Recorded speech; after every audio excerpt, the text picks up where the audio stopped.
주신 말씀은 요한복음 9장 1절부터 12절까지 되겠습니다. 제가 먼저 1절을 읽습니다. 예수께서 길 가실 때에 날 때부터 소경된 사람을 보신지라. 제자들이 물어 가로되 라비여, 이 사람이 소경으로 난 것이 기의제로 인함이 오니까 자기 오니까 그 부모니까. 예수께서 대답하시되 이 사람이나 그 부모가 죄를 범한 것이 아니라 그에게서 하나님의 하시는 일을 나타내고자 하심이니라. 때가 아직 낮음에 나를 보내신 이의 일을 우리가 하려야 하니라. 밤이 오니 그때는 아무도 이해할 수 없느니라. 내가 세상에 있는 동안에는 세상의 빛이로라. 이 말씀을 하시고 땅에 짐을 뱉다 진흙을 이겨 그의 눈에 바르시고 이르시되 실로암 못에 가서 씻으라 하시니 실로암은 번역하면 보냄을 받았다는 뜻이라. 이에 가서 씻고 밝은 눈으로 왔더라. 이웃 사람들과 및 전에 저가 버린 이것을 보았던 사람들이 가로되 이는 앉아서 구걸하던 자가 아니냐. 혹은 그 사람이라 하며 혹은 아니라 그와 비슷하다 하거늘 제 말은 내가 그러라 하니. 저희가 묻되 그러면 내 눈이 어떻게 떠졌느냐. 함께 읽죠. 대답하되 예수라 하는 그 사람이 진을 이겨 내 눈에 바르고 나더러 실로암에 가서 씻으라 하기에 가서 씻었더니 그에게 되었노라. 저희가 가로되 그가 어디 있느냐. 가로되 알지 못하노라 하니라. 아멘. 아멘. 오늘의 말씀 제목은 이해할 수 없는 고난이 되겠습니다. 우리가 인생을 살아가면서 여러 가지 많은 고난을 경험합니다. 혹시 지금도 고난 가운데 계신 분이 있을지도 모르겠습니다. 베드로전서 2장 19절부터 20절을 보면 고난을 세 가지로 분류해서 설명하고 있습니다. 천천히 읽어보실까요? 시작.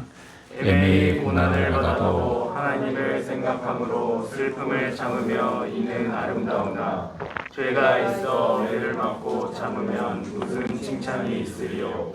오직 선을 행함으로 고난을 받고 참으면 이는 하나님 앞에 아름다우니라. 첫째는 아무 근거도 없이 모호하게 받는 고난입니다. 일종의 누명이라고도 할 수 있습니다. 야곱의 아들인 요셉의 경우라고 생각해 볼 수 있습니다. 지금도 억울하게 누명을 쓰고 고난을 받는 자들이 꽤 많지 않습니까? 두 번째는 죄를 지어서 받는 고난입니다.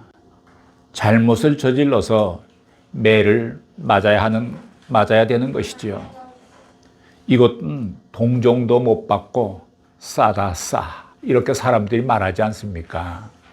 세 번째는 선한 일을 했는데 오히려 고난을 받게 되는 것입니다. 남에게 선행을 베풀다가 결과적으로 자신이 손해를 보는 경우를 말합니다. 오래전에 그 한 원양 어선이 오랫동안 밖에 나가서 고기잡이를 하다가 참치를 만선해갖고 이제 한국의 부산항으로 가는데 남진해를 지나게 됐습니다. 그때는 베트남이 패망을 해갖고 보트 피플들이 많았습니다. 그래서 회사에서 명령하기를 혹시 가다가 보트 피플을 보게 되면 딴 방향으로 전속력을 내서 달려라 하는 것이 본사의 명령이었습니다. 근데 이 배가 가다가 보트 피플을 만난 거예요. 회사의 명령대로 그는 열심히 속도를 내서 딴 데로 갔습니다. 가다가 보니까 자꾸 그 보트 피플에 사람들이 손을 올리고 그 자기를 구해달라는 그 얼굴 표정을 잊혀지지가 않는 거예요. 그래서 이 사람이 가다가 뱃머리를 돌렸습니다. 선원들은 반대했습니다. 선장님 왜 이러십니까? 선장이 도저히 못 가겠다, 그냥은. 그래서 그 배를 다시 기수를 옮겨서 그 베트남의 난민들 가서 그들을 구했습니다. 94명이나 되는 난민이 배에 올랐어요. 그래서 환자는 선장실에 이렇게 두고 어린아이와 여자들은 또 객실에 두고 우리가 먹는 거 갖고 나눠 먹으면 되겠지. 모자라면 잡아놓은 고기라도 우리가 먹으면 되겠지. 이렇게 하고 이제 그들을 구출해서 부산항으로 가는데 회사가 난리가 났습니다. 나라에서도 조금 어수선한 난리가 났습니다. 그래서 그 사람들이 부산에 가서 부산의 난민 수용소에 들어가게 됐고, 이 선장 이름이 전재용이라는 사람인데 이 사람은 즉각 그 회사에서 해고를 당하고 말았습니다. 이 사람은 선한 일을 하다가 이렇게 해고당한 거죠. 이 사람은 원양업에서 잔뼈가 굵어온 선장이기 때문에 또 원양업 딴 회사에다 이력서를 많이 냈는데 이 사람에 대한 소문이 났기 때문에 아무도 이 사람을 받아주는 사람이 없습니다. 그래서 이 사람이 포기를 하고 자기 고향인 경상남도 통영에 가서 멍게 양식을 했습니다. 그래서 어려운 생활을 해나가고 있었어요. 그야말로 선한 일을 행하다가 고난받은 사람이죠. 그가 나중에 그 올란 사람들이 1년 동안 부산에 수용소에 있다가 1년 후에 뭐 이 나라로 가고 저 나라로 가고 미국으로 간 사람도 많고, 근데 미국에 간 사람들이 또 잘된 사람들이 있어서 한 17년 후에 이 전재용 사장을 수소문해서 찾았습니다. 그 사람들이 초청을 했어요. 그래서 굉장히 좋은 해부를 했는데 그걸 보면 과연 그런 용기가 어디서 났을까? 선한 일을 하다가 고난받는 사람들이 가끔은 있습니다. 가끔은 있어요. 우리는 주로 두 번째 경우에 고난을 받고 있지 않은가 생각합니다. 내 실수와 내 잘못으로 인한 고난받는 경우가 대부분이 아닙니까? 오늘 본문 말씀에서 예수님은 아무 잘못도 없이 억울하게 고난받는 사람을 만나 주십니다. 1절을 보시기 바랍니다. 1절 시작. 예수께서 길 가실 때에 날 때부터 소경된 사람을 보신지라. 성경에 보면 예수님 당시에는 소경들이 좀 많았다고 느껴지기도 해요. 성경에는 성전 미문에, 즉 사람들이 많이 모이는 장소에서 소경들이 구걸하는 모습이 기록되어 있습니다. 예수님께서 태어날 때부터 소경된 사람을 만나 주십니다. 예수님과의 만남은 참 귀한 것입니다. 인생의 역사가 바뀌는 사건입니다. 예수님을 만난다는 것은 내 인생의 전환점이 됩니다. 분기점이 됩니다. 이런 의미에서 날 때부터 소경된 사람은 인생에서 가장 귀한 시간을 맞이하게 된 것입니다. 그 사람은 자신의 잘못으로 소경이 된 것이 아니라 선택의 여지도 없이 태어날 때부터 앞을 보지 못했던 것입니다. 여러분께서는 오스트레일리아에서 태어난 그 닉 부이치치라는 사람을 혹시 아시는지 모르겠어요. 그가 태어날 때에 팔도 없고 다리도 없었어요. 손도 없고 한쪽 발만이 기형적으로 붙어있는 모습으로 태어났으니 부모들이 얼마나 놀랬겠어요. 저는 그분을 직접 봤어요. 그는 자라면서 자살도 시도해 보았습니다. 그런 그가 나중에 예수를 믿고 복음을 전하는 전도자가 되어서 수많은 청소년들을 전도하고 있습니다. 고난 가운데 있는 사람들이 그 사람을 보면 자기의 고난이 부끄러워집니다. 나는 고난 가운데 있다라고 말할 수가 없게 됩니다. 그런 몸으로 태어났지만 하나님의 영광을 위한 삶을 그는 살고 있습니다. 한번 일본에서 러브소나타 할 때 초청해서 온 적이 있었어요. 여기 본문에 등장하는 태어날 때부터 소경된 사람은 누구를 원망해야 할까요?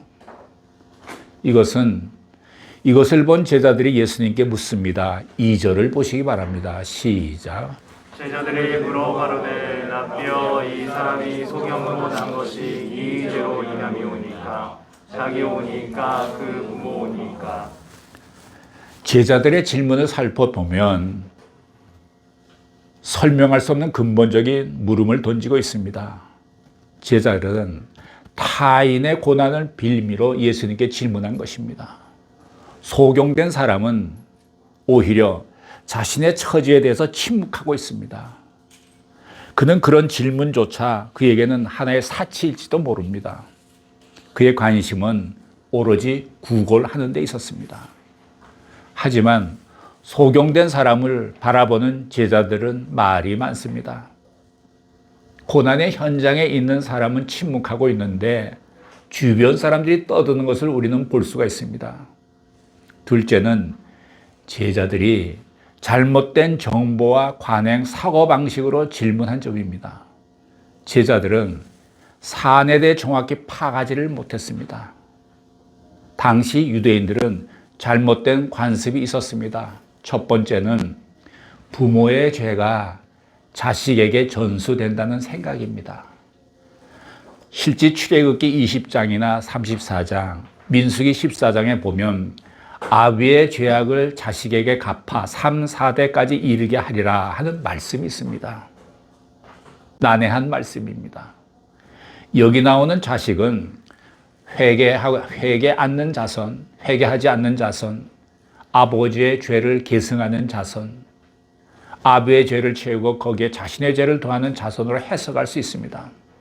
문제는 그 말씀을 과대 해석해서 아버지가 잘못하는 바람에 자식이 병들었다는 식으로 결론을 내린 것입니다. 이로써 사람의 모든 처지를 아버지의 잘못으로 돌리게 된 것입니다.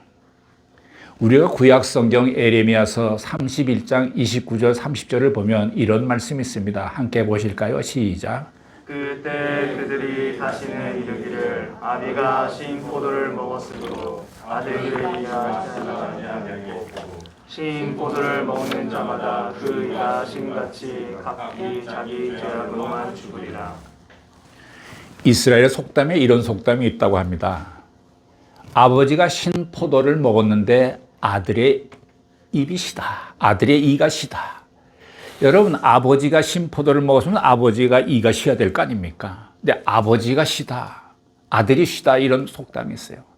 이거는 아버지가 지은 죄가 그 벌이 자식에게도 이어진다, 이런 의미가 있는 거예요. 방금 읽은 그 본문에 보면 그때에 이렇게 시작하지 않습니까? 그때라는 것이 언제일까? 를 보면 예수님이 십자가를 지고 난 그때라고 해석할 수가 있어요. 예수님께서 십자가에서 행하신 일 가운데 여러분 기억하실 거예요. 이런 게 있다고요. 사람들은 왜 그런 일이 있었을까 생각하는데 신포도주를 해용에 묻혀갖고 예수님의 입에 대줬다는 말이 있습니다. 해용이란 건 개썸 같은 거예요. 거기 아주 흡수력이 좋은 거예요. 거기다가 신포도주를 갖다가 머금게 해서 예수님의 입에 대줬다는 거예요. 예수께서 받으셨다는 거죠. 그 예수님의 십자가에서 그 한 행위는 지금 이 말씀하고 좀 연관이 되는 것 같아요. 그러니까 예수님께서 우리가 그러죠. 조상의 저주가 내림으로 간다고 조상의 저주를 끊어라 이런 세미나도 있더라고요. 근데 예수를 믿으면 다 끊어지는 거예요. 예수님께서 그 신포도주 입에 댔다는 것은 조상으로부터 내려오는 모든 죄악과 저주를 끊어버렸다는 거예요. 자녀들한테 안 가게끔. 그것이 예수님께서 십자가에서 한 일 중에 하나예요. 그래서 여기서 그때는 그렇지 않게 된다는 건 예수님이 십자가를 지어난 후에는 그때는 이런 일이 없다는 거죠. 아비가 신포도를 먹어서 아들이 이가 씌어지는 일이 없다는 것입니다. 그래서 우리 조상의 죄가 예수를 믿으면 다 끊어집니다. 흘러내오지 않습니다. 자, 두 번째는 모든 질병이 죄로 인한 결과라는 생각입니다. 대부분의 사람들은 각종 질병에 대해서 아주 단순하게 생각했습니다. 자신이 죄를 지었거나 조상들이 죄를 지었기 때문에 질병에 걸린 것으로 해석했습니다. 이 잘못된 관습과 지식, 이런 것은 인생을 불행하게 만드는 것입니다. 이런 생각은 결국 각종 질병과 죄의식에서 벗어나지 못하게 합니다. 주변에 있는 인생의 실패자들이나 병든 자들이 모두 자기 죄값을 치르는 것이라면 과연 그들은 어디로 가야 된단 말입니까? 그리고 많은 사람들이 죄를 지어도 떵떵거리고 잘 살고 있는 건 무엇으로 설명할 수 있었단 말입니까? 악인이 건강한 것을 어떻게 해석할 수 있습니까? 보면요, 악인들이 대체적으로 건강하더라고요. 누가 이런 질문에 대답할 수 있겠습니까? 제자들은 이렇게 그 당시 잘못된 사고방식으로 질문했지만 예수님께서는 다음과 같이 말씀해 주셨습니다. 3절을 보시겠습니다. 3절 시작. 예수께서 대답하시되 이 사람이나 그 부모가 죄를 범한 것이 아니라 그에게서 하나님의 하시는 일을 나타내고자 하십니다. 예수님께서는 사람이 태어날 때부터 속용된 것은 본인이나 부모의 죄 때문이 아니다라고 가르쳐 주십니다. 곧 병자에 대한 잘못된 선입관을 갖고 있는 제자들에게 올바른 교훈을 주고 계십니다. 패러다임의 전환이라고 볼 수 있습니다. 사람의 불행은 잘못된 사고에서 기인하는 것입니다. 사람들은 행복과 불행의 기준을 성경에서 찾지 아니하고 세상에서 찾는 경향이 있습니다. 세상 사람들은 병들고 가난하면 불행으로 생각합니다. 그렇다면 오랫동안 잘 먹고 잘 사는 것이 진정한 행복일까요? 사람들은 처음부터 잘못된 기준을 갖고 있기 때문에 그 기준을 바꾸지 아니하면 행복해질 수 없습니다. 성경에서는 마음이 가난해 행복한 사람이다 라고 말합니다. 죄와 허물에 대해 사함을 받으면 행복한 사람이다 라고 말합니다. 하나님의 말씀을 날마다 읽고 주야로 묵상하면 행복한 사람입니다. 오늘 우리가 교동문에서 읽은 것 같이 악인의 꾀를 쫓지 않고 죄인의 길에 서지 않고 오만한 자의 자리에 앉지 않으면 행복한 사람이다. 그러나 세상은 그런 관점에서 행복에 대해 논하지 않고 있습니다. 우리는 예수님을 믿기 때문에 행복한 사람입니다. 우리 안에 예수님이 계시기 때문에 건강하든 허약하든 성공하든 실패하든 행복할 수 있습니다. 좋다거나 행복하다 해서 중요한 것은 가치관입니다. 가치관. 성경에서 제시하고 있는 예수님의 가치 기준을 찾아야 합니다. 그렇지 않으면 우리는 수많은 시행착오와 불행 속에서 시간만 낭비할 뿐입니다. 예수님은 태어날 때부터 속용된 사람에 대해 본인이나 부모의 죄 때문에 눈이 멀게 된 것이 아니라 그에게서 하나님이 하시는 일을 나타내고자 함이라 이렇게 말씀을 하십니다. 이 말씀을 좀 더 정확하게 표현한다면 하나님께 영광을 돌리기 위함이다라는 것입니다. 사람의 생로병사는 하나님께 영광을 돌리기 위한 것일 수 있습니다.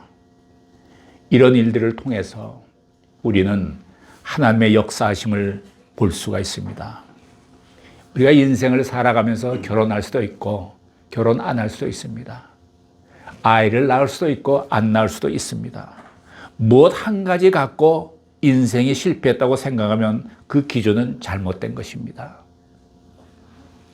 대학에 들어가야 취직을 해야 꼭 행복한 것은 아닙니다. 인생은 그런 것에 좌우되지 않습니다. 우리는 사람을 찾아가서 당신의 기준이 잘못되었습니다. 이렇게 말할 수 있어야 합니다. 때로는 우리에게 고난이 옵니다. 고난이 오면요, 참고 견디는 것밖에는 방법이 없어요. 어떻게 해보려다가 더 크게 다칩니다. 여러분, 인생의 안개가 꽉 끼어 있을 때는 조금씩 움직여야지 크게 발을 떼면 다칩니다. 고통이 오면 참고 견디셔야 합니다. 참고 견디면서 기도만 할 뿐입니다.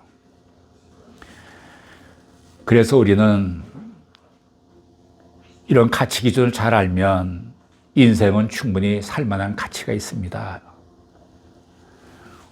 우리가 당하는 모든 고난은 하나님의 영광을 나타내기 위한 것이라고 생각하고 그리고 고난을 참고 기도하십시오. 그래서 내가 당하는 고난을 언젠가 해석할 수 있게 된다면 그것은 더 이상 고난으로 인식하지 않습니다.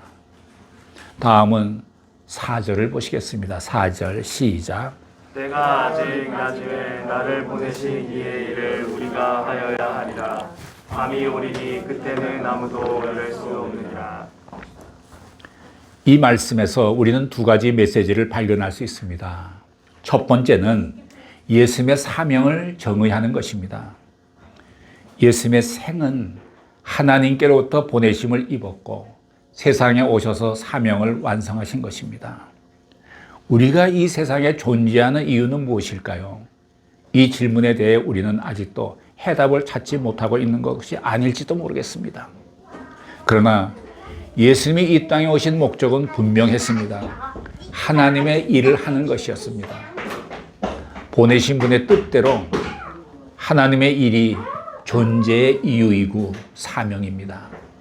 이와 마찬가지로 우리도 각자 사명에 대한 확실한 증거가 있고 그로 인한 기쁨이 있으면 고난 중에서도 우리는 충분히 인내할 수 있습니다.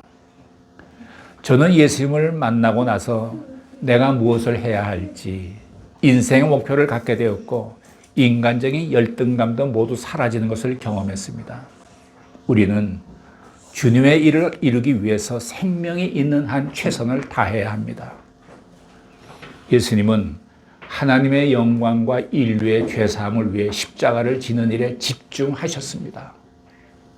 병자들을 치유하고 죄인들의 친구가 되어주시고 절망에 빠진 사람들에게 위로와 격려를 해주시고 희망을 주시고 종교 지도자들의 위선을 벗겨주셨습니다. 이런 일들을 볼 때 예수님의 생애 33년의 생애는 너무나 짧은 것으로 보입니다. 사도 바울이 전도 여행하면서 걸어다닌 거리가 약 2만 킬로 정도 된다고 합니다. 인생에서 한순간도 허비하지 않고 산이나 강으로 사막이나 바다로 열심히 다녔습니다. 아마 사도 바울 선생께서는 아파할 시간도 편안히 잠잘 시간도 없었을 것입니다. 인생의 목표가 분명한 사람은 삶에서 방황하지 않습니다. 두 번째는 밤이 되면 일할 수 없다는 것입니다. 예수님은 인간의 삶의 긴박성을 알고 계십니다. 사람은 밤에 일할 수 없기 때문에 밝을 때 하던 일을 끝내라고 말씀하십니다. 이런 영적인 긴박성을 모든 그리스도인들을 갖고 있어야 합니다. 제가 14년 동안 동경에서 목회를 하면서 한 번도 안식하지를 못했습니다. 예수님이 일하신다고 하니까 쉬겠다고 말하는 것이 부끄럽게 느껴졌습니다. 다른 목사님들이나 선교사들이 가끔 때가 되어서 안식년을 갖더라고요. 저는 또 안식년이야? 뭐 이런 마음이 들더라고요. 그럴 정도로 열심히 안식년을 쉬더라고요.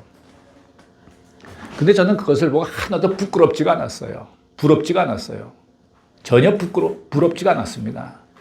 저는 일주일에 월요일 하루는 쉴 수 있었어요. 그걸로 저는 충분했어요. 지금도 제가 은퇴 목사가 되었지만 건강이 있는 한 움직여야 영혼 구원을 위해서 달려가야 하나님이 기뻐하실 것으로 생각을 합니다. 많은 사람들이 저에게 목사님 후쿠오카에 가서 잘 쉬시라고 이렇게 인사를 하더라고요. 그건 저에게 인사가 될 수 없어요. 끝까지 일본 선교 사명을 잘 감당하시고 이렇게 말해야 인사가 되는 거죠. 주님, 어서 석기 다시 오시옵소서 마라나타 이렇게 우리가 기도하지 않습니까? 근데 어떨 때는 이렇게 기도하려 하다가 아니지. 아직 구원받아야 할 영혼이 많은데 주님이 금방 오시면 그 영혼들은 어떻게 되지? 하는 생각에 어서 재림해 주십시오라는 말을 좀 주춤하게 되더라고요.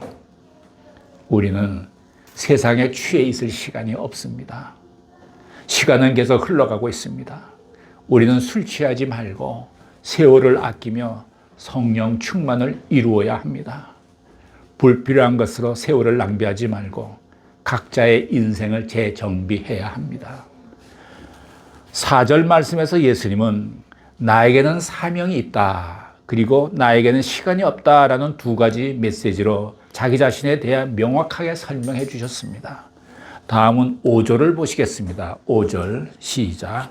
내가 세상에 있는 동안에는 세상의 빛이로다.